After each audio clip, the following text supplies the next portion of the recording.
washabihi ajmain. Rabbi shrah li sadri wa yassir amri wahlul 'uqdatam min lisani yafqahu qawli. Allahumma akhrijna min dhulumatil wahmi wa akrimna bi nuril fahmi wa hasina akhlaqana bil hilmi waj'alna mimman yastami'unal qawla fayattabi'una ahsanah. Wa ba'du, bapak-bapak dan ibu-ibu jamaah kajian PKH yang dimuliakan Allah Subhanahu wa taala. Ya, sambil menunggu teman-teman mungkin dalam perjalanan, mari kita masuki kajian kita dengan mengawalinya dengan baca Sayyidul Istighfar, dengan harapan, dengan doa, mudah-mudahan dosa-dosa kita yang banyak diampuni oleh Allah Subhanahu wa taala dan kita dapat menerima ilmu dengan lapang dada dan menjadi satu nilai positif untuk kita amalkan. Mari kita mulai. Bismillahirrahmanirrahim. Allahumma anta rabbi la ilaha illa anta khalaqtani wa ana abduka wa ana ala ahdika wa wa'dika masata'tu a'udzubika min syarri ma sana'tu abu'u laka bi ni'matika alayya wa abu'u laka bi dzambi faghfirli fa innahu la yaghfiruz dzunuba illa anta. Allahumma anta rabbi la ilaha illa anta khalaqtani wa ana abduka wa ana ala ahdika wa wa'dika masata'tu a'udzubika min syarri ma sana'tu abu'u laka bi ni'matika alayya wa abu'u laka bi dzambi faghfirli fa innahu la yaghfiruz dzunuba illa anta. Allahumma anta rabbi la ilaha illa anta khalaqtani wa ana abduk wa ana ala ahdika wa wa'dika masata'tu a'udzubika min syarri ma sana'tu abu'u laka bi ni'matika alayya wa abu'u laka bi dzambi faghfirli fa innahu la yaghfiruz dzunuba illa anta. Raditu billahi rabba wa bil islami dina wa bi Muhammadin nabiyya. Raditu billahi rabba wa bil islami dina wa bi Muhammadin nabiyya. Raditu billahi rabba wa bil islami dina wa bi Muhammadin nabiyya. Baik, kita masuk ke kajian kitab Riyadhus Shalihin dan hari ini sudah hadis ke 324.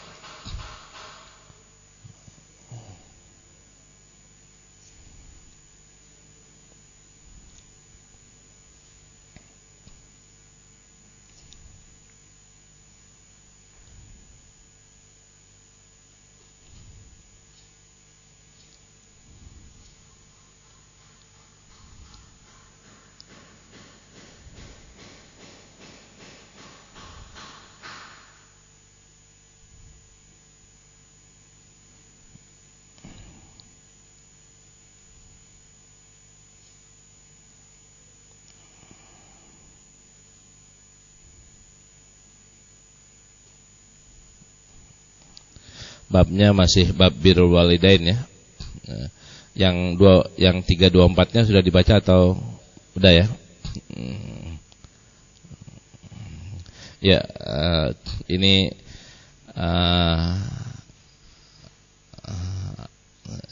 sekedar review. Ketika istri Rasulullah yang bernama Maimunah ingin memerdekakan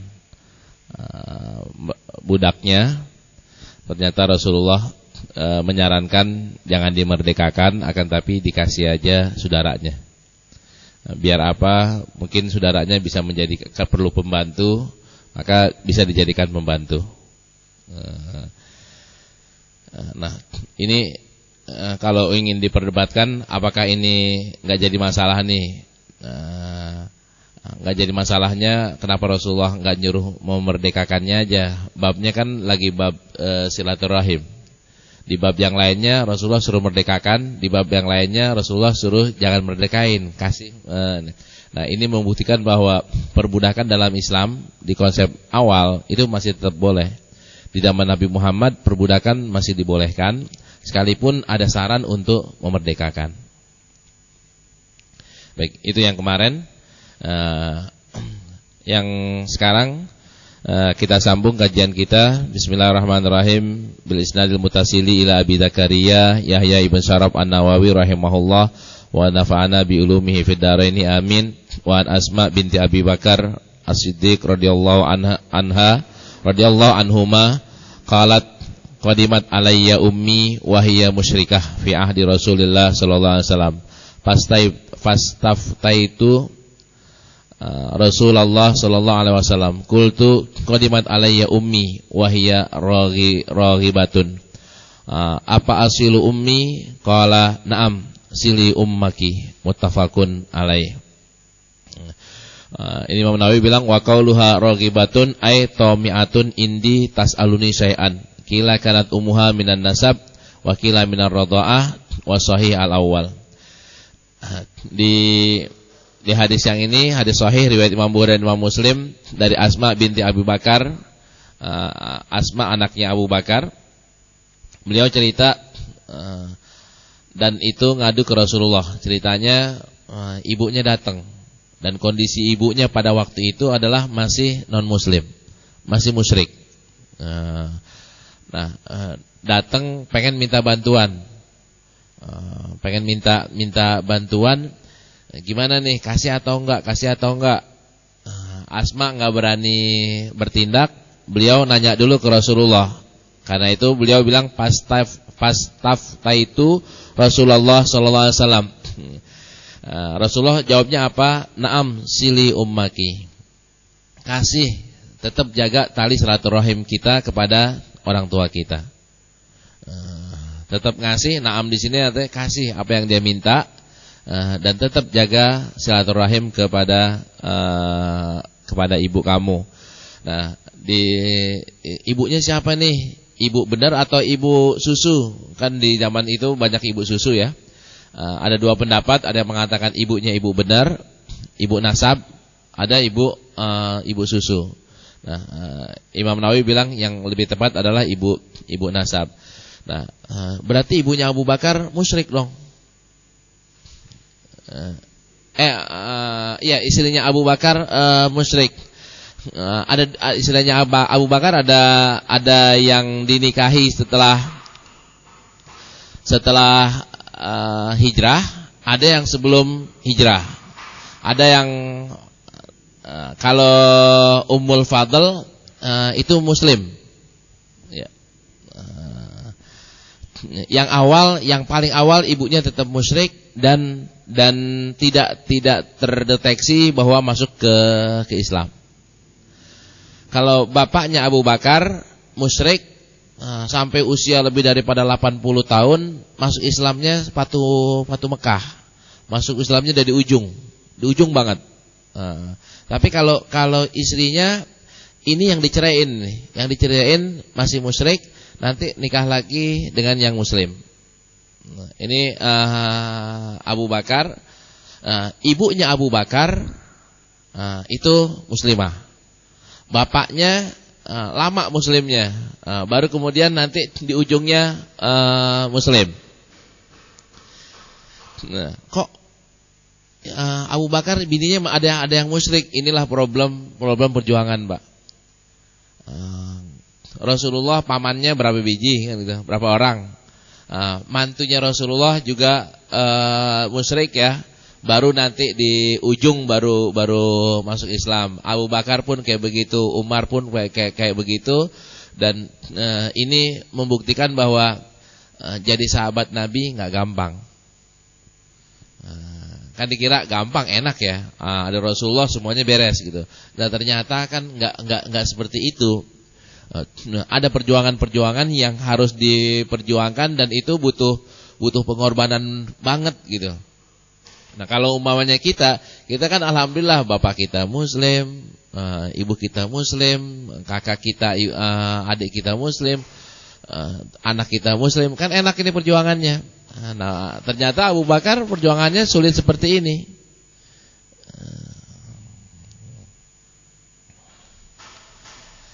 Nah, ketika orang non-muslim masih punya tali silaturahim, perintahnya adalah jangan diputus tali silaturahim itu.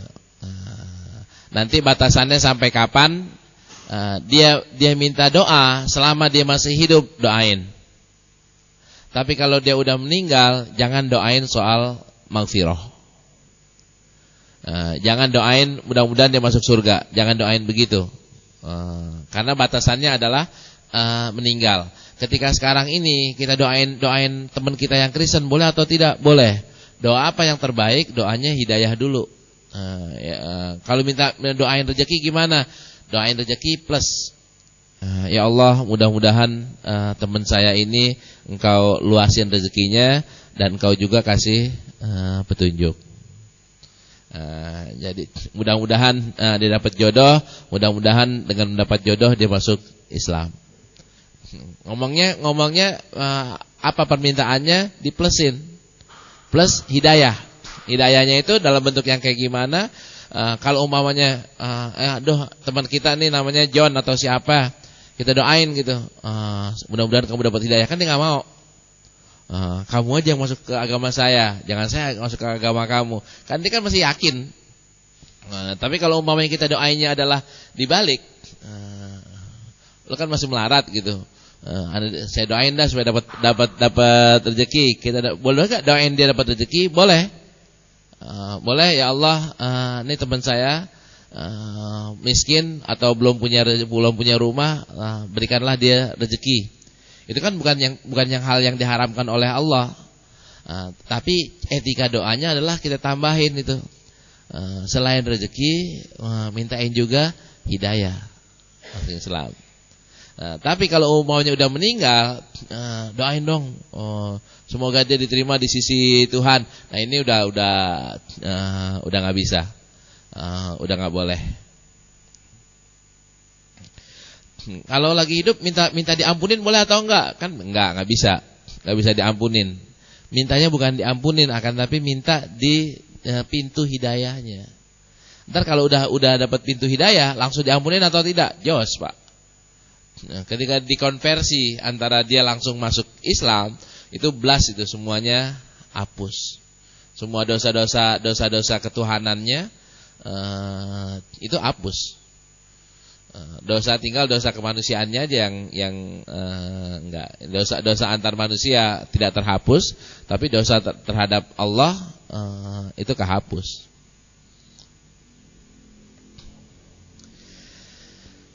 Baik, itu hadis nomor 325. Hadis berikutnya, wa an Zainab at-Thaqafiyah imraati Abdullah bin Mas'ud radhiyallahu anhu wa anha qalat qala Rasulullah sallallahu alaihi wasallam tasaddaqna ya ma'syaran nisa walau min huliyikunna qalat raja'tu ila Abdullah bin Mas'udin faqultu lahu innaka rajulun khafifun dzatil yad wa inna Rasulullah sallallahu alaihi wasallam qad amarna bis sadaqah.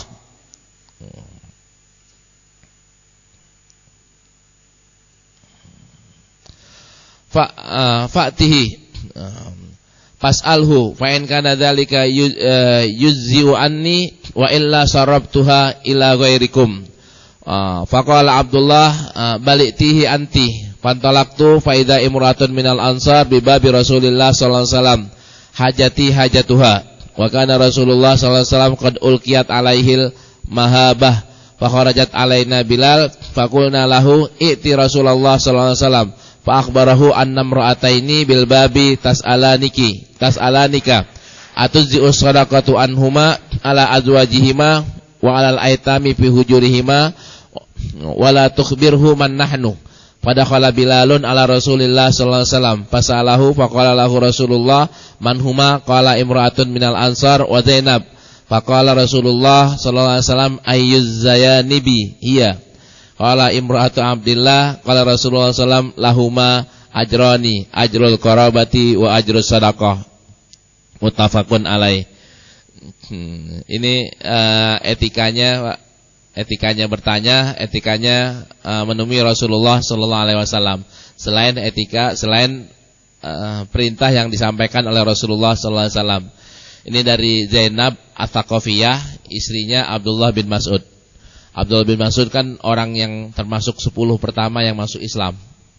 Awal-awal banget orang-orang yang diajak Abu Bakar masuk Islam, salah satunya adalah Abdullah bin Mas'ud, yang lain lagi adalah Abdurrahman bin Auf.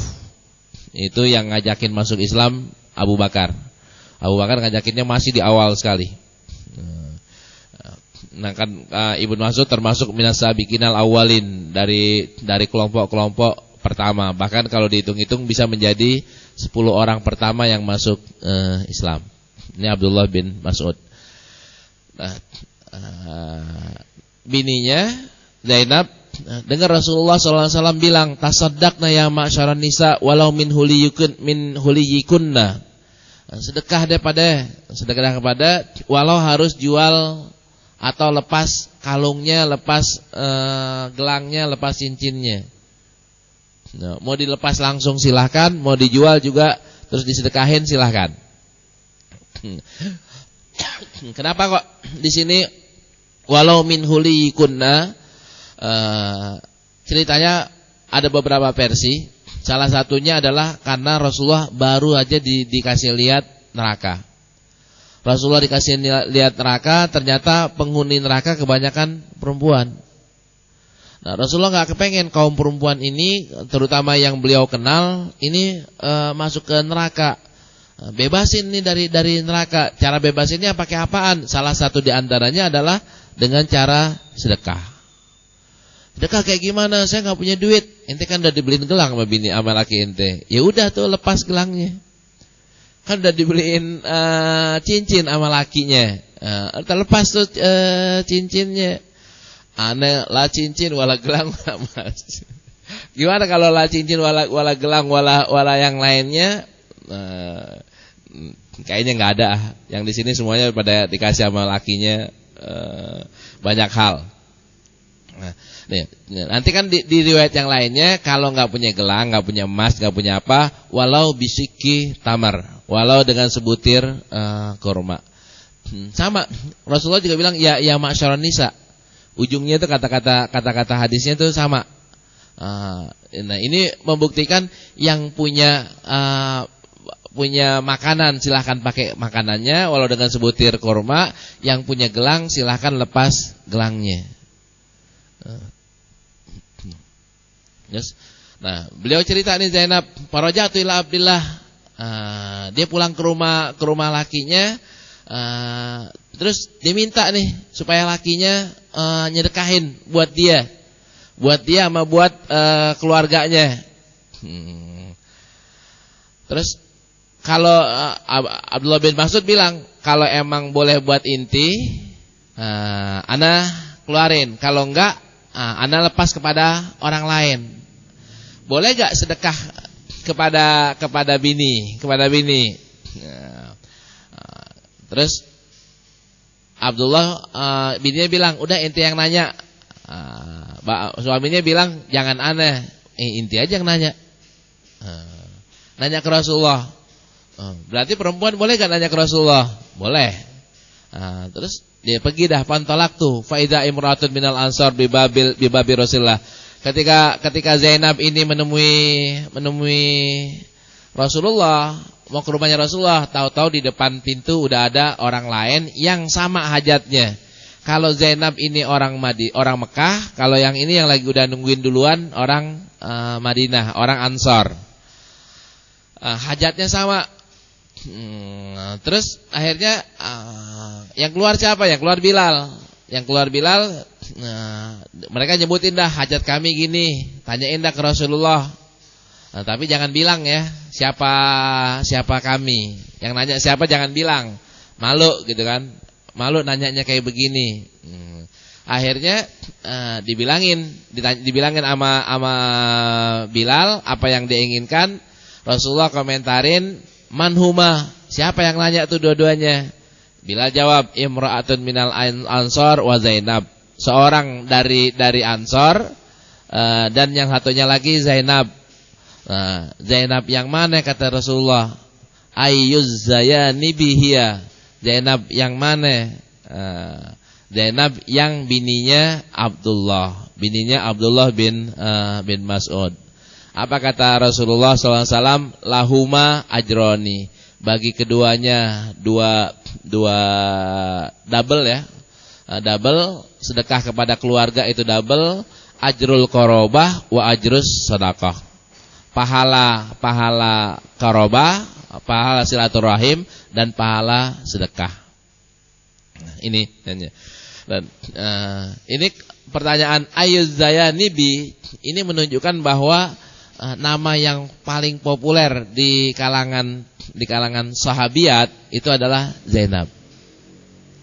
Jadi istri Rasulullah berapa orang Zainab tuh? Namanya ada 3 Zainab istri Rasulullah. Anaknya Rasulullah Zainab, cucunya Rasulullah 2 atau 3 Zainab, cicitnya Zainab. Nanti kan Zainab yang mana? Zainab cucu atau Zainab anak atau Zainab bini? Semuanya Zainab. Nah kita nama Zainab mulai top ketika sidul ya. Abis Zainab sidul udah gak kampungan lagi, sebelumnya dibilang kampungan. Saya juga gak tahu beberapa orang istri Rasulullah minta diganti namanya. Rasulullah bilang Zainab. Anak saya kan 2 perempuan, saya pengen bilang namanya siapa? Zainab aja, saya bilang begitu. Bini saya gak mau. Kenapa? Ada familinya, ada namanya Zainab. Ponakannya udah namanya, misanannya udah namanya Zainab. Udah kebanyakan Zainab katanya. Nanti orang bingung Zainab yang mana. Padahal kalau misalnya ngelihat dari sini, nama yang paling disenangi oleh Rasulullah adalah Zainab. Jadi kalau pengen anaknya namanya nih Pak Heru, kalau anaknya laki-laki perempuan Pak, namain Zainab. Nih Kinta nih udah lagi ini. Dari mana riwayatnya? Catatkin nomornya. Nomornya 326.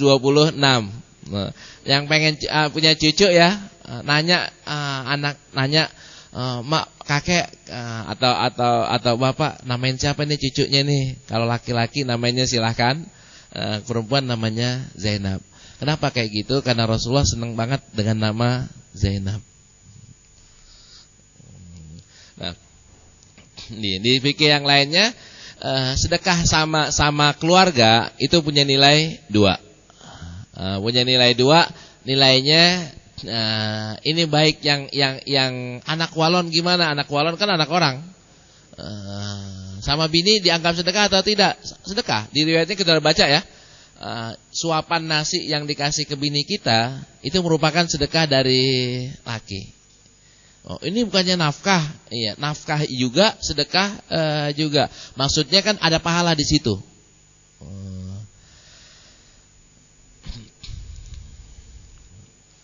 Nah, tadi yang sebelumnya Maimunah ngasih kepada kerabatnya, Tolhah nanti sebelumnya kasih kerabatnya, ini juga dikasih kerabatnya juga. Berarti sedekah boleh gak kepada kerabat?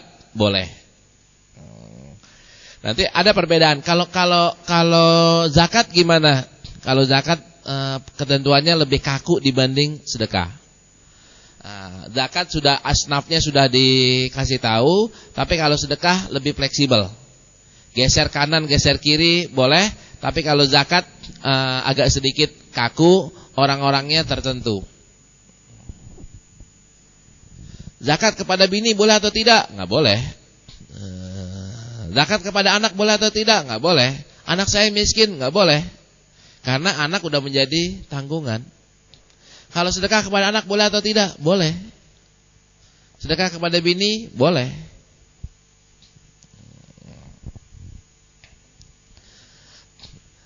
Kalau gitu setiap yang anak kasih bini anak, nawaitunya sedekah aja, jadi pahalanya 2. Atau nafkah kan sebenarnya kewajiban kita kan dapat pahala ya, karena kita melaksanakan kewajiban. Nah, yang nafkahnya mungkin lain, yang sedekahnya juga lain. Nah, boleh, intinya boleh bersedekah kepada kerabat.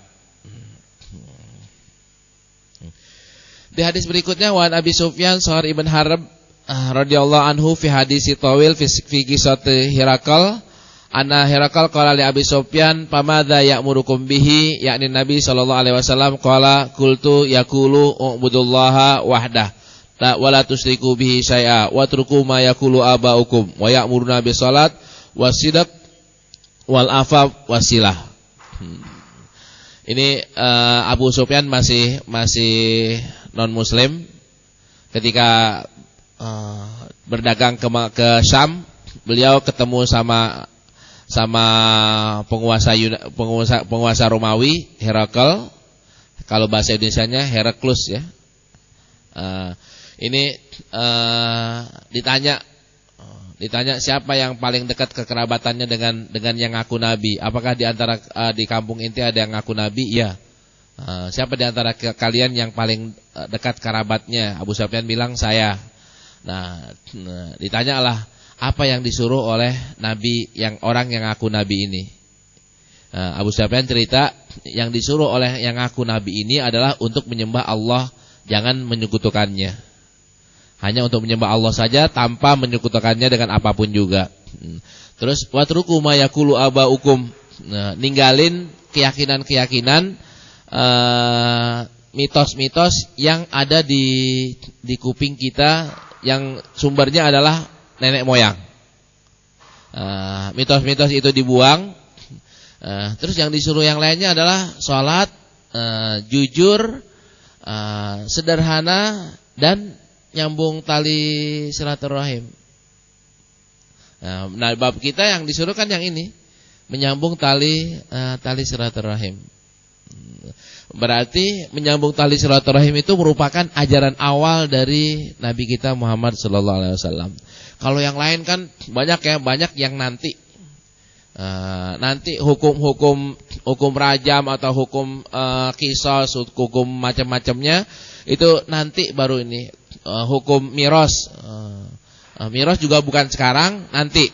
Tapi yang awal-awal adalah yang ini yang dikatakan, salah satunya diantaranya adalah menyambung tali silaturahim.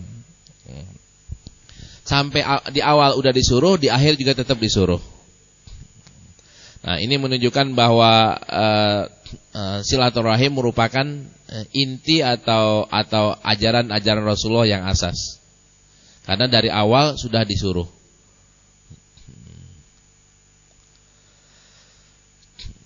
Di hadis yang lainnya, wa an Abi Dzarrin radhiyallahu anhu qala qala Rasulullah sallallahu alaihi wasallam innakum sataftahuna ardon yuzkaru fihal qirat wa fi riwayatin sataftahuna Misra wa hiya ardun yusamma fiha al-qirat fastausu bi ahliha khaira fa inna lahum zimmatun wa rahima wa fi riwayatin fa iza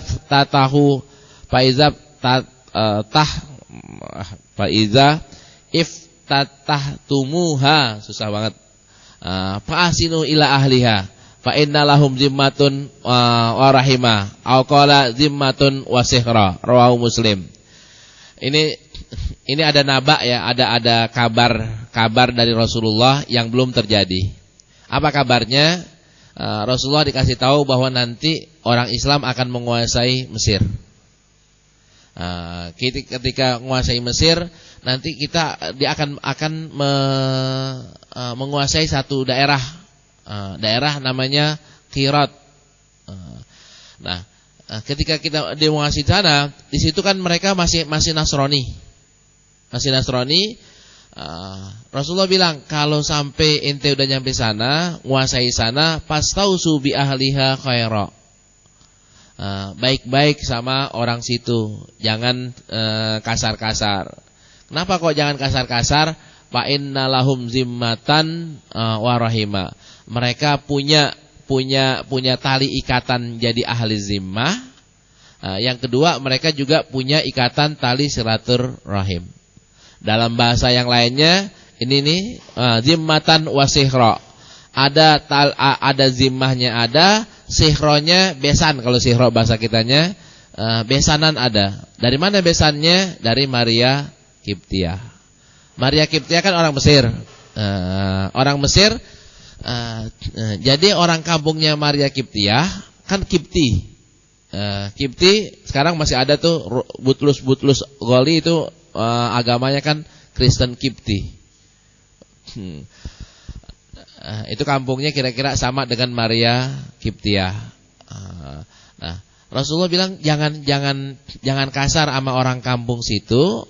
Kenapa? Karena pertama mereka adalah ahluz zimmah yang bayar jizyah setiap tahunnya sebagai ganti zakat. Kalau orang Islam kan bayar zakat, kalau orang non muslim bayar jizyah. Jizyah itu kalau dia bayar jizyah, maka dia kategorinya adalah ahluz zimmah. Orang ketika ahluz zimmah, dia harus dilindungi. Sama dengan orang muslim. Hartanya nggak boleh diambil, darahnya nggak boleh dikucurkan, tanpa ada sebab yang syar'i. Nah, terus selain yang itu alasan pertama. Alasan keduanya adalah sihroh. Mereka besan, kampung besan.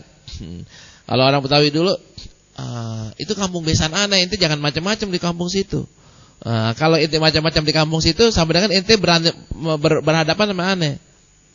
Nah, kira-kira kayak begitu. Nah, ini menunjukkan bahwa tali silaturahim tetap berlaku walaupun mereka non muslim. Tadi Asma tetap disuruh berbuat baik sama ibunya walaupun non muslim. Ini pun kayak begitu.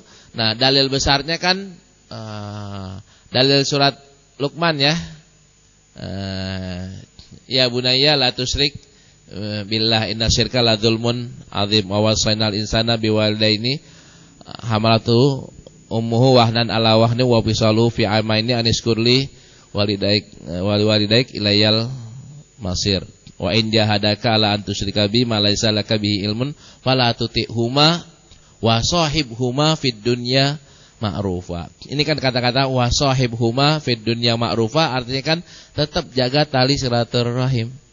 Jangan dibentak, jangan dipukulin, jangan dimarahin, tetap aja saran silahkan, doain silahkan, tapi kekerasan enggak boleh. Mutusin silaturahim tidak boleh.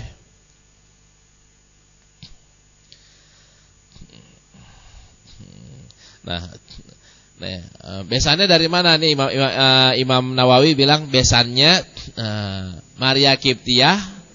Bukan cuman Maria Kiptiah doang, tapi Maria Kiptiah kan udah punya anak. Anaknya namanya Ibrahim. Ibrahim berarti anaknya siapa? Anaknya Rasulullah. Berarti anaknya Rasulullah ada orang yang aslinya kampung sono. Kampung sononya kampung Mesir.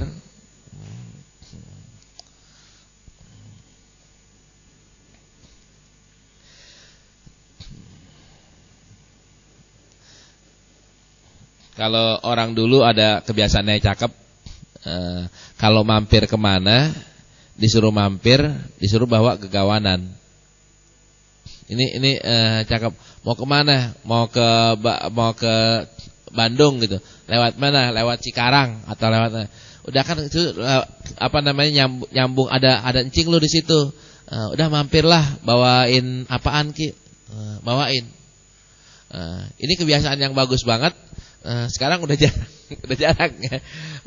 Nyambung tali silaturahimnya kayak begitu. Dulu adatnya cakep, sekarang adatnya SMS doang. Pakai tinggi ya. Pakai tinggi.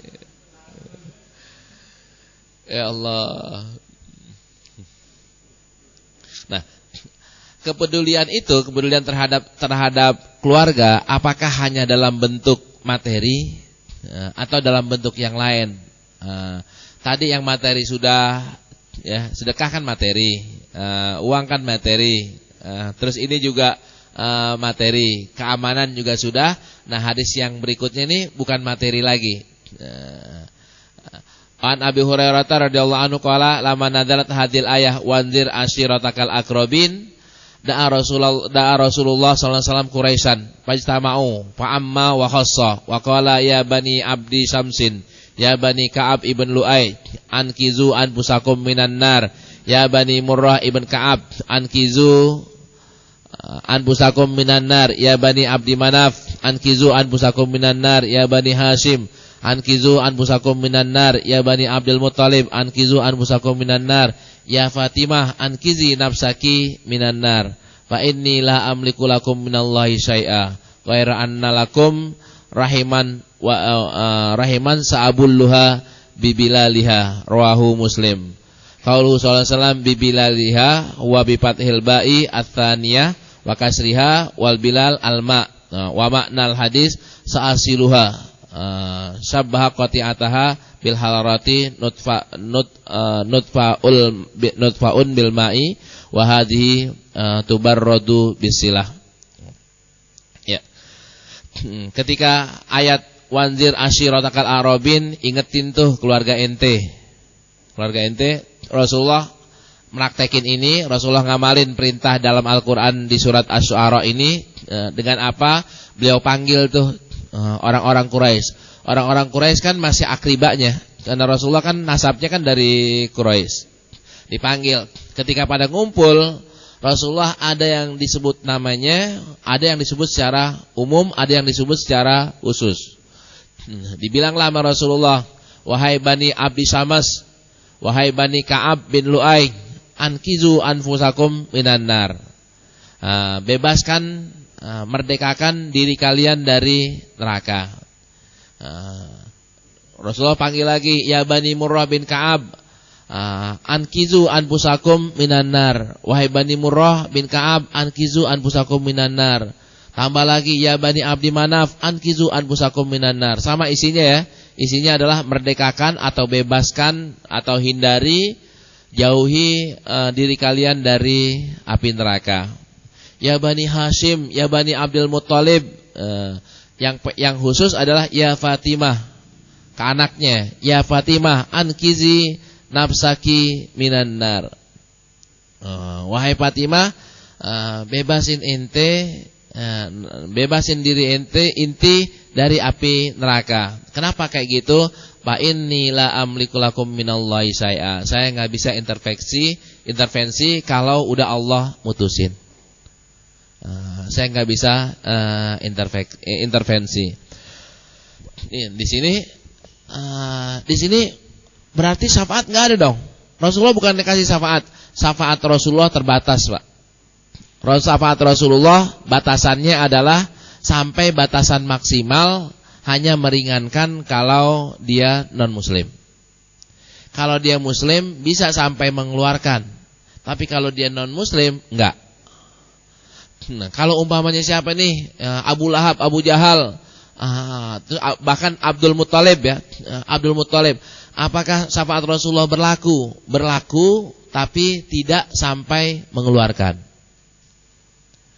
Tapi kalau buat orang-orang muslim atau muslimah, syafaat Rasulullah bisa sampai mengeluarkan. Di awal ini kan mereka masih non-muslim nih.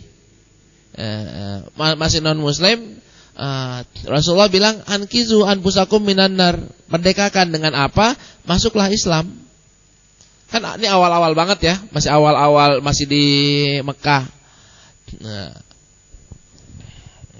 Fatimah udah Islam betul. Fatimah dikenal udah Islam, Mbak. Islam, cuman juga kan kalau umpamanya Fatimah balik atau ikut encing-encingnya, ya Rasulullah juga enggak berpengaruh buat Fatimah. Fatimah akan dimasukkan ke dalam neraka kalau Fatimah ikut orang-orang Quraisy. Karena Rasulullah bilang, fa inni la amliku lakum minallahi syai'a. Ghaira anna lakum rahiman sa'abulluha bibilaliha. Ini saya punya cuma sedikit inian, sedikit cipretan, saya akan nyipretin doang. Saya enggak bisa ngeluarin beneran, tapi saya cuma bisa nyipretin. Nyipretinnya pakai apa? Yang pertama kan pakai anzir. Yang pertama pada peringatan. Nanti kalau udah sampai masuk ke perhitungan, ya Rasulullah, syafaatnya Rasulullah tadi itu ada batasnya. Semasih ada batasnya Rasulullah akan lakukan. Tapi kalau yang di luar batas, ya Rasulullah nggak bisa melakukan. Contoh yang paling gampang, Rasulullah nggak bisa mengeluarkan orang kafir dari neraka. Oh, berarti Rasulullah kemampuannya terbatas. Kan syafaat juga terbatas. Nah, terbatas, ada rule-nya ya, ada aturannya. Salah satu di antara aturannya, nggak bisa mengeluarkan orang dari neraka kalau masih kafir atau masih non muslim ya, belum beriman. Contoh ya, ada orang dia orangnya baik banget, soleh banget. Orang soleh banget kan kemungkinan besarnya punya jatah syafaat. Dilihat orang tuanya ada di neraka, dia pengen keluarin orang tuanya. Kan pertanyaannya, orang tuanya muslim atau tidak? Kalau orang tuanya muslim bisa dia, tapi kalau orang tuanya non muslim nggak bisa. Semua syafaatnya akan diberikan kepada dia, walaupun semua syafaatnya akan diberikan kepada orang tuanya, tetap nggak bisa keluar. Cuman orang tuanya yang mungkin yang paling adanya di posisi paling bawah, mungkin naik di posisi yang lebih ringan lagi. Tapi intinya nggak bisa ngeluarin. Nah, Rasulullah begitu juga. Rasulullah nggak bisa ngeluarin mereka, tapi Rasulullah masih bisa ngasih sesuatu yang ada batasnya. Kalau bahasa di sini, ghaira annalakum rahiman sa'abulluha bibilaliha. Rasulullah akan nyipretin, ini kiasannya, kalau api panas disemprotin kan adem, ringanan dikit. Nah, Rasulullah fungsinya cuma itu. Nah, walhasil tali silaturahim, apakah kita bantu dengan uang doang? Enggak. Kita bisa bantu dengan uang, kita bisa bantu juga dengan nasihat, dengan peringatan. Peringatan kan nasihat, ajakan kan nasihat. Nah, walhasil kalau ada ada saudara kita yang preman lah bahasa kita, bagaimana kita bantuinnya? Nyambung tali silaturahimnya, nyambungnya adalah dengan nasihat, dengan mengingatkan. Ini pengamalan dari hadis Rasulullah, unsur akhaka zaliman au mazluman. Bela tuh saudara ente, baik dia orang yang zalim atau dia orang yang mazlum. Sahabat kan bertanya, "Wahai Rasulullah, kalau mazlum mah kita gampang. Gampang, kalau dia zalim gimana kita belanya?" Kata Rasulullah kan, belanya adalah dengan mencegah dia dari berbuat zalim. Nah, saudara kita preman nih, gimana caranya? Ya SMS. SMS, "Bang, kapan ke masjidnya?" Jangan bilang kapan taubatnya, jangan. Kapan ke masjidnya? Atau enggak, "Bang, udah punya kain belum?" Udah punya kain kan bahasa kiasan ya. Bahasa kiasan tinggal digeser kan. "Bang, Anda lagi di toko." Salam, silakan. "Bang, Anda lagi di toko kain nih. Kalau pengen kain, ukurannya berapa ya, Bang?" Itu buat orang tertentu bisa jadi itu hidayah. Itu bisa jadi sentuhan yang bikin dia sadar. Akhirnya apa? Akhirnya dia bilang, "Iya, udah waktunya ana taubat." Padahal kan bahasanya bukan bahasa yang direct ya. "Bang, sholat ngapa sih? Masa udah tua-tua nggak sadar-sadar juga sih?" Ini kan kasar, Pak. Kasar, lo dah, itu bisa berantem. Tapi kalau umpamanya bahasanya yang halus, sindiran-sindiran yang halus, itu mungkin bisa menjadi petunjuk buat dia. Nah, kita bisa menyambung tali silaturahim dengan cara yang nomor 2 ini atau yang nomor 3 ini adalah dengan cara memberikan nasihat buat keluarga kita. Ini kategorinya termasuk menyambung tali silaturahim. Nah, kalau gitu pengajian arisan tali silaturahim juga, iya. Pengajian arisan tali silaturahim juga. Cuman kalau pengajian di arisan jarang yang dengerin. Banyak ngobrolnya. Kenapa kok gitu? Nawaitunya bukan mau ngaji, nawaitunya mau arisan katanya gitu. Kalau mau ngaji kita mah ke masjid aja. Ada yang ngomong kayak begitu.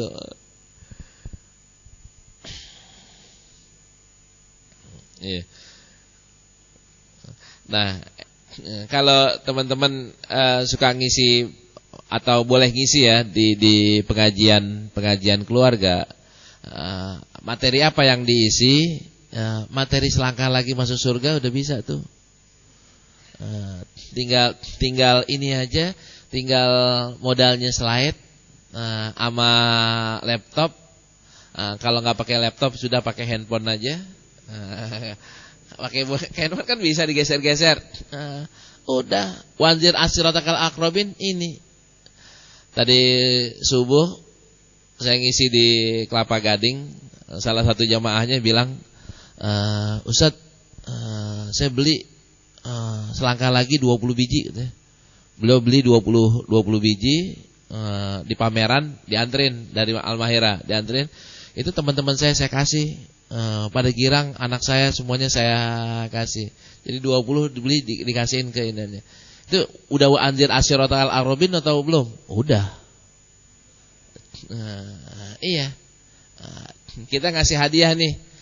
hadiahnya adalah selangkah lagi Anda masuk surga. Itu udah wanzir atau belum? Udah.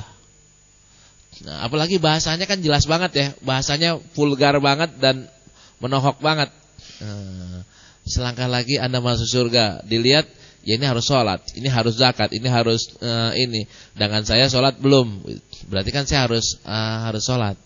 Saya zakat masih belum, saya kan berarti harus zakat. Nah, teman-teman yang udah ngaji di PKH di sini, ya sebenarnya kan udah layak jadi ustadz kan. Sanadnya nyambung. Sanadnya nyambung. Ini udah dijelasin berkali-kali. Ya tinggal buka begini doang. Tinggal buka begini. Bab yang kita ngaji pertama ya bab niat.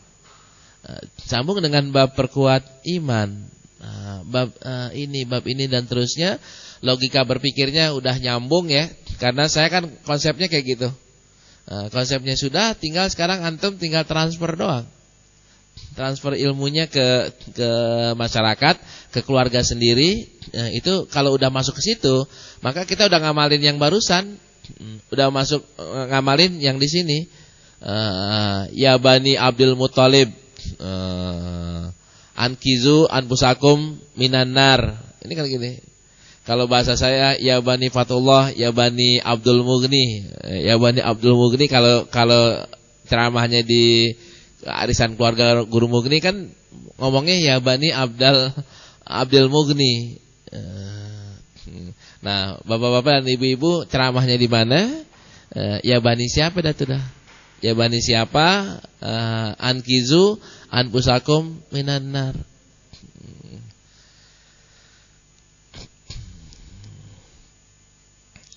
Kemarin juga di Al-Azhar ada satu bapak-bapak,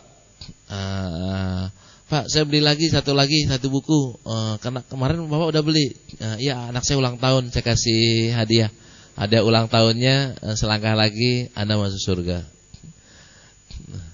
Duhanya tadi saya di Al-Azhar BSD, berebut mas, habis mas, baru cuma 5 menit, break, habis. Karena orang-orangnya semangat untuk ikut ankizu anfusakum minan nar.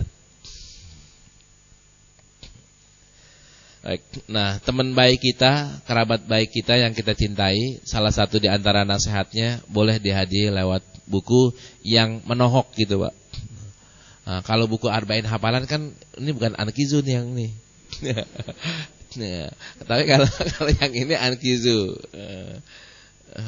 Temanya beda ya, tema kajiannya beda. Kayak Bulughul Maram kita hadiahin, itu bukan ankizu, karena itu mencerdaskan, bukan membuka kesadaran. Tapi kalau selangkah lagi Anda masuk surga, itu membuka kesadaran. Kalau dia masih preman, dia masih belum lempeng, maka itu akan jadi pukulan dia. Saya udah atau belum nih? Saya selangkah lagi atau belum nih?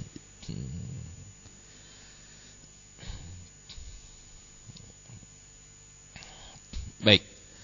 Di hadis berikutnya, Wan Abi Abdullah bin Amr bin Al-As, qala sami'tu Rasulullah sallallahu alaihi wasallam jiharan ghaira sirrin yaqulu inna ala bani fulan laisu bi auliyai innama waliyullah wa salihul mu'minun wala salihul mu'minin walakin lahum rahimun abulluha bibilaliha muttafaqun alaih. Ini hampir sama ya. Rasulullah membeda-bedakannya. Ada yang dibilang waliyi, ada yang ini kerabatku. Maksudnya apa? Ini sekarang nih besok mau pemilu. Kan kita nggak boleh menjadikan orang non mukmin sebagai wali. Yang harus menjadi wali kan orang mukmin juga. Kalau orang non mukmin nggak boleh dijadiin wali. Itu kan calonnya masih adiknya istri saya, pamannya istri saya. Tapi dia partainya merah tuh bukan putih. Partainya ini bukan partainya bukan hijau. Kan istana udah dikuningin katanya, udah dibiruin, yang belum diputihin. Itu kata Anies Mata tuh. Nah sekarang giran diputihin nah. Itu ajakannya Anies Mata. Tapi ini betul-betul jadi pelajaran buat kita banget, dan harus kita sadari keluarga-keluarga kita untuk besok jangan sampai salah pilih. Kalau orangnya non muslim, partainya non muslim, udah dah nggak ada maaf bagimu. Maaf. Mau kerabat jawabnya kalau mereka itu calon, besok saya lebaran datang ke dia, tapi nyoblos mah kagak gitu. Dia tetap kok masih jadi kakak ipar saya atau adik ipar saya, tapi kalau soal nyoblos mah enggak. Kecuali dia dari partai Islam, atau dia ketahuan memperjuangkan Islam. Tapi kalau perjuangannya bukan Islami, partainya bukan Islami, ya ini nggak masuk di sini, masuk di hadis yang ini. Ntar yang bukannya wali grupnya Rasulullah, ada kan orang-orang yang solehul mukminin, orang-orang yang soleh, ini baru grupnya Rasulullah. Kalau yang itu ada kerabat, cuman kecipretan doang, kan sama ya ujungnya ya.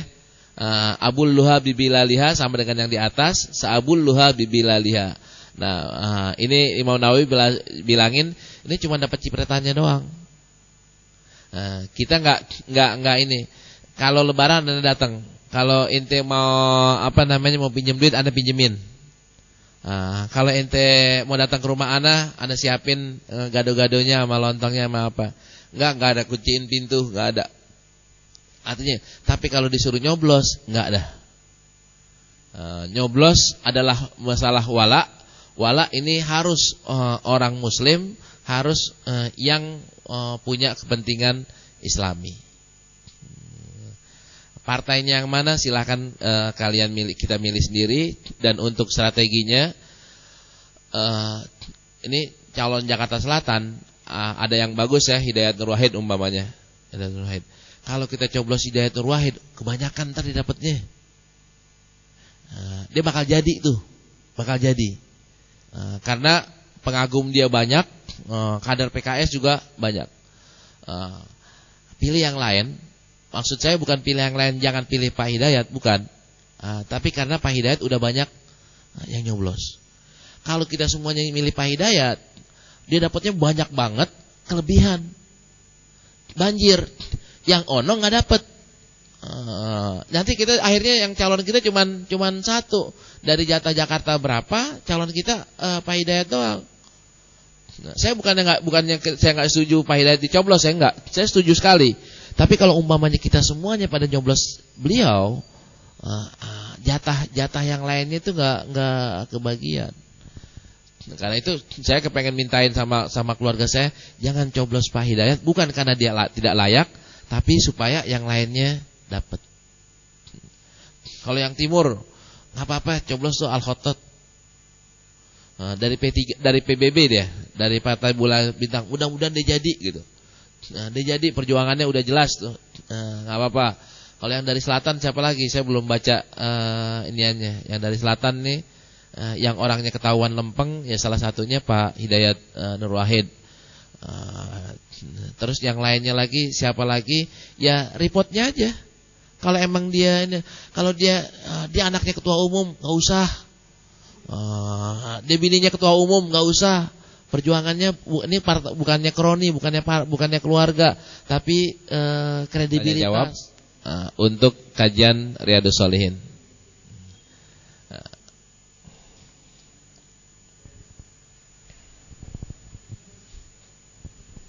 Ya, silakan. Di depan.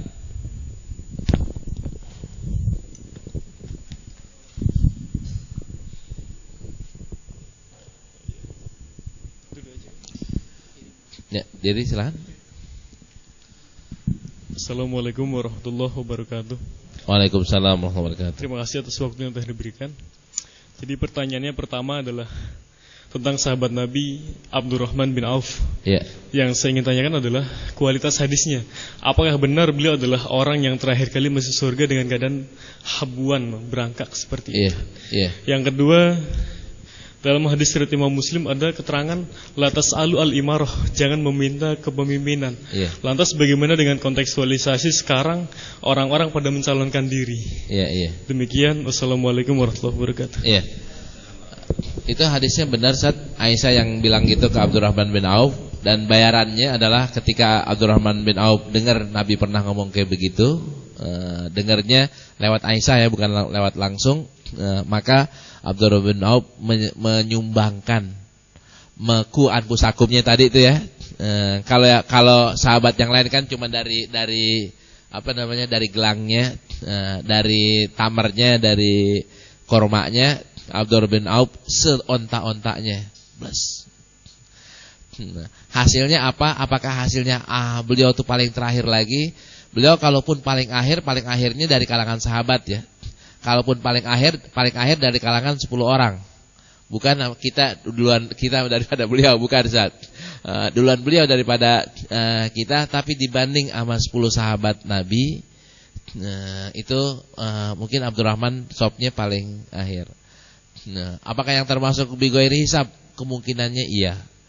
Tapi kan beliau termasuk 10 yang dijamin masuk surga. Nah, itu responnya Abdurrahman bin Auf di buku 70 orang sahabat kalau nggak salah. Itu saya baca di situ. Itu semuanya, semua hartanya. Kan suatu ketika ada di Madinah kayak suara gemuruh, dikirain ada apaan, dikirain ada angin ribut atau apa, nggak taunya suaranya adalah suara onta, suara kafilah onta dengan segala macamnya masuk ke Madinah dan orang pada kumpul karena ini kafilah baru datang dari negeri Syam bawa kebutuhan orang Madinah. Nah, jadi pasar kaget lah, ribut banget. Yang nggak keluar rumah diantaranya cuman Aisyah. Mungkin ada yang lainnya yang nggak keluar Aisyah. Aisyah nanya kepada pembantunya atau budaknya, apaan sih pada rame-rame? Kata budaknya, kafilahnya Abdurrahman bin Auf masuk kota Madinah. Ada yang bilang pakai 70 ekor onta, ada yang bilang kurang lebih segitu. Maka Aisyah ngeriwayatin tuh cerita Rasulullah bahwa Abdurrahman bin Auf adalah orang yang belakangan masuk surga dan agak sedikit kesulitan masuk surga. Ini disampaikan ke Abdurrahman lewat iniannya, lewat pembantunya Aisyah, nyampe ke Abdurrahman. Abdurrahman klarifikasi. Benar wahai Ummul Mukminin, Rasulullah pernah ngomong kayak begini. Aisyah bilang iya. Ya Ummul Mukminin, saksikanlah semua tuh kafilah lillahi ta'ala. Kalau bahasa kita kan tuh perusahaan Telkom atau Indosat semuanya lillahi ta'ala. Itu kan ku anfusakum lagi atau enggak? Ku anfusakum. Mungkin ya ini dengan kejadian kayak begini Abdurrahman bin Auf enggak lagi kesulitan.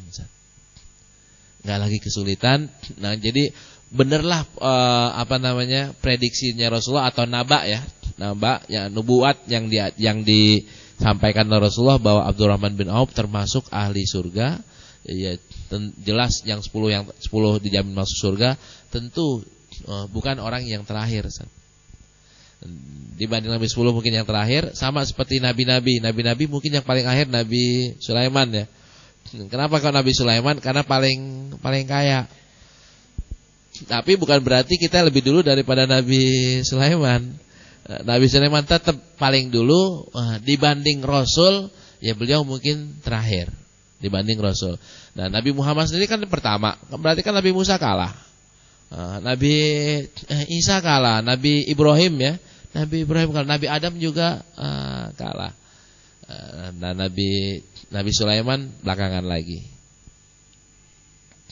Itu yang pertama. Nah, yang kedua, betul. Kemarin di Istiqlal saya ngupas itu hadis-hadis pemilu dan permasalahan pergeseran zaman. Saya boleh gak saya minta mengajukan diri untuk menjadi calon? Lihat, hitung iniannya Pak, hitung. Kalau saya mampu, orang yang mau mencalonkan diri itu kurang dibanding saya, maka saya disuruh wajib untuk maju. Kalau saya tidak mampu, maka saya dilarang untuk minta. Sama kan ketika Abu Dzar ya, mungkin saya keliru waktu ditanya 2 minggu yang lalu, sahabat Nabi yang minta imarah itu siapa? Ternyata yang minta imarah adalah Abu Dzarin Al-Ghifari, minta untuk dipakai menjadi salah satu pegawainya Rasulullah SAW. Kata Rasulullah, innaka rajulun dhaif. Kamu itu lemah, nggak bisa ini untuk memikul beban tanggung jawab kayak begini. Orangnya nggak tegas gitu, orangnya main gampangan, main iyaan gitu. Ini orang yang main iyaan, mendingan jangan jadi pemimpin. Jadi apa? Jadi ini aja, jadi bawahannya aja, bukan jadi imam ya. Karena imam diperlukan ketegasan. Tapi kalau umpamanya ini calonnya kayak begini nih, maka orang-orang yang punya kredibilitas tinggi silakan maju. Orang yang punya kredibilitas silakan maju, apalagi orang yang punya popularitas tinggi, maju aja.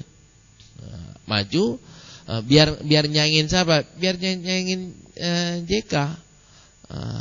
JKO tambah I. Kalau enggak kan enggak ada yang bisa nyaingin, Ustaz. Sekarang siapa yang nyaingin Jokowi? Siapa yang bisa nyaingin? Ical jauh. Prabowo aja ketinggalan kemana-mana. Tokoh Islamnya mana? Ical kan dikatakan sebagai tokoh nasionalis ya. Prabowo nasionalis. Yang Muslimnya Mahfud MD nggak nendang lawan Jokowi. Siapa lagi yang Oma? Oma dianggap sebagai tokoh Islam, itu juga masih mendapatkan banyak kiai-kiai yang ngomong saya langsung. Habib yang lempeng tuh masih ngomong, Anda belum mendukung Oma Irama. Anda belum mendukung. Anda belum ikhlas kalau untuk mendukung Oma Irama. Tapi kalau lawannya adalah Jokowi, mungkin mereka dukung Oma. Lawannya Jokowi. Tapi kalau lawan Mahfud MD, lawan JK, mereka akan mendukung Mahfud atau JK. Nah, ini siapa yang nyalonin? Kita belusukan ya yang jadi senternya Jokowi, kan hebatnya kan belusukannya. Kalau kerjaannya kan sekda aja belum beres. Macet juga belum beres. Ahok kerjanya cuma marah-marah doang. Dan hebatnya, silahkan, saya juga bingung baca Detik, baca Tempo, 20 tema di Tempo atau di Detik, 3-nya Ahok. 3-nya Ahok, perhatiin dah. Kan yang paling berpengaruh media online kan Detik. Sekarang ini kan yang paling banyak diakses kan Detik. 3 dari 20 ya, itu berita adalah Ahok. Tadi saya sampai bilang sama tadi ada kampanye, saya sampai bilang Ahok berak aja masuk ke berita. Budiono Gunting Pita nggak masuk berita. Budiono atau gubernur mana ya, gubernur Lombok tuh yang orang Islam, doktor dari Al-Azhar, Gunting Pita nggak masuk berita. Ahok berak masuk berita. Kan bingung Pak. Ini ada apa gitu, penguasaan medianya luar biasa. Ya, Detik.com yang akses satu hari berapa juta, warung Ustadz yang akses cuma 300 orang gitu. Jadi nggak imbang. Kita belum punya media yang sekelas Detik.com. Dan katanya grup-grup mereka tidak mengatakan dukung tuh Ahok, enggak. Ini bos-bosnya ini para pemilik perusahaan yang hampir semuanya 90% adalah dari etnis kita tahu, agamanya kita tahu. Mereka cuma bilang, lo colek Ahok, iklan gue pindahin. Itu doang.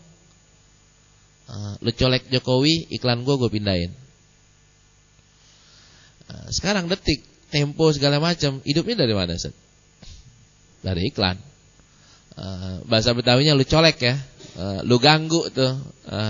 Lu ganggu dua jagoan gue pindahin. Dipindahin langsung tuh, Set. Dari mana lagi duitnya? Sedangkan pemasukan media itu kan dari iklan. Nggak ada iklan, ya innalillahi wa inna ilaihi raji'un. Nah hasilnya apa? Mungkin kita nih harus memaksakan diri lah, Pak. Saya memaksakan diri untuk jadi pengusaha kecil-kecilan gitu. Kita ketipu lagi, bangun lagi dah, coba lagi dan coba lagi. Harus ya yang ini, yang punya, apalagi yang masih punya banyak waktu, yang punya anak. Ayo didik anaknya menjadi orang-orang yang berkualitas, yang main juga di dunia bisnis. Mungkin kalau kayak orang kayak saya udahlah, kan yang konsentrasi ke inian kayak saya kan jarang, Pak ya. Yang ke digital dan ilmu keislaman jarang. Udahlah saya kesini aja dah, jangan tuntut saya untuk ke bisnis. Tapi yang lain, yang bapak-bapak masih bisa berbisnis, cobalah bisnis sampai besar. Jadilah Abdurrahman bin Auf, jadilah Umar bin Khattab, jadilah Abu Bakar Siddiq. Karena itu jangan kita ketika Ustaz Yusuf Mansur mencoba untuk berusaha untuk jadi bisnismen, jangan kita kecam, Ustaz kok berbisnis, ini kok berbisnis, dia otaknya ada yang kayak gituan. Biarin dia berbisnis, asal bisnisnya lempeng gitu, asal bisnisnya baik. Kalau perlu kita dukung bisnis beliau, kita ikutan bisnis beliau dan kita menjadi membernya. Biar apa? Biar beliau gede bener.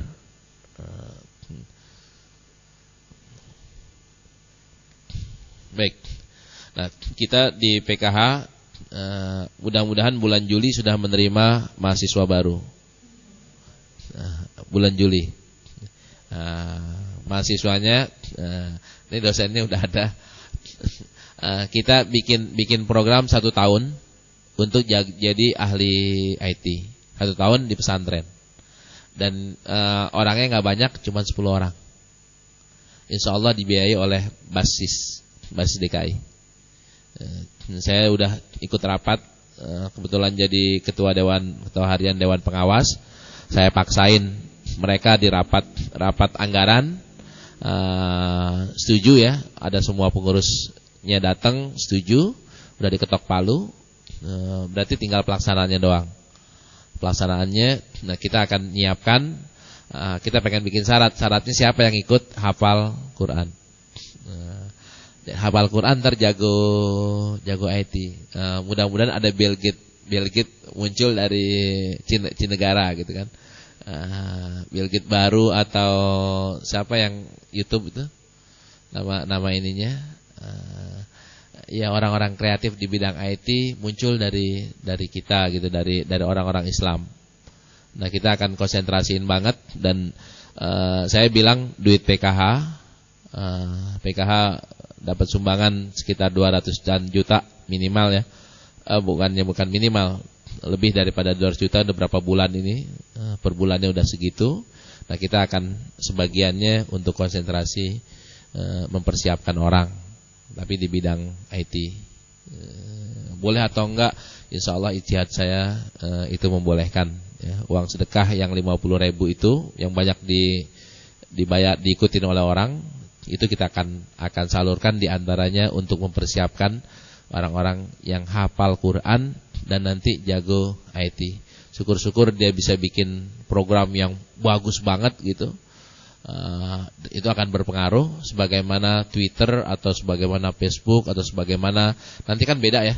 5 tahun lagi trennya kan berbeda. Apa itu? Wallahu a'lam, karena kita belum tahu. Mudah-mudahan muncul dari kita. Dan harus Bapak dan Ibu ketahui bahwa di Inggris jago-jago IT itu bukan orang bule. Di Australia yang jago-jago IT bukan orang Australia bule, tapi orang India. Siapa yang nyuri berita tuh, yang membobol berita Amerika? Siapa? Ya, nah, beliau kan belajarnya di mana, Ustaz? Di India. Belajar cara hacker adalah di India. Cari orang kaya di Australia, di London. Salah satu orang terkaya di London, hampir 10 tahun pegang nomor 1. Orang lahir di Surabaya, senengannya rujak petis. Tukang masaknya Mbok siapa namanya? Saya lupa. Mbok Sri. Ini betul namanya Mbok Sri. Gajinya 50 juta sebulan. Bersih. Udah dipotong pajak. Gajinya 50 juta tukang masak. Dia punya sama seperti Krakatau Steel. India, lahir di Surabaya, besar di Surabaya, pindah ke Inggris dan jadi orang terkaya di Inggris. Asalnya India. Nah, apa salahnya nanti asalnya adalah Indonesia.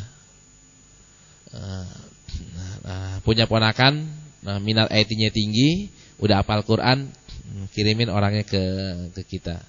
Kita akan pesantrenin dan akan kita kasih fasilitasnya. Apa-apa dah, bismillah. Harus ada perjuangan yang model kayak begini. Ini kenapa Bapak buka Halal MUI. Sekarang nih mau tahu ini halal aqua atau fit ya, halal atau tidak, kita nggak bisa, Pak. Kita nggak tahu nih restoran halal atau tidak, ngeceknya nggak bisa. Ceknya belum siap ini. Kita buka webnya MUI, datanya tahun 2010, belum diganti-ganti. Ya, banyak banget hal-hal yang kurang. Kita pengen tahu nih masjid ada berapa, nggak ketahuan, Pak. Departemen Agama nggak bisa jawab data masjid secara jelas. Dan kita nih kalau mau nanya, dia akan dipingpong dulu, buka ini, tanya sono. Tapi kalau umpamanya seharusnya kan mau tahu masjid, nanti di Kuningan ini ada berapa masjid? Ada 10 masjid. Tahun berapa 10 masjid? Tahun 90. Sekarang tinggal berapa masjid? Hilang pada kemana itu masjidnya? Sadar gak kita bahwa di Kuningan udah banyak masjid yang hilang? Terus gereja tahun 90 ada berapa, Bu? Ada 100. Tahun 2014 ada berapa? Ada 200. Dia nambah 100%, kita kurang 30%.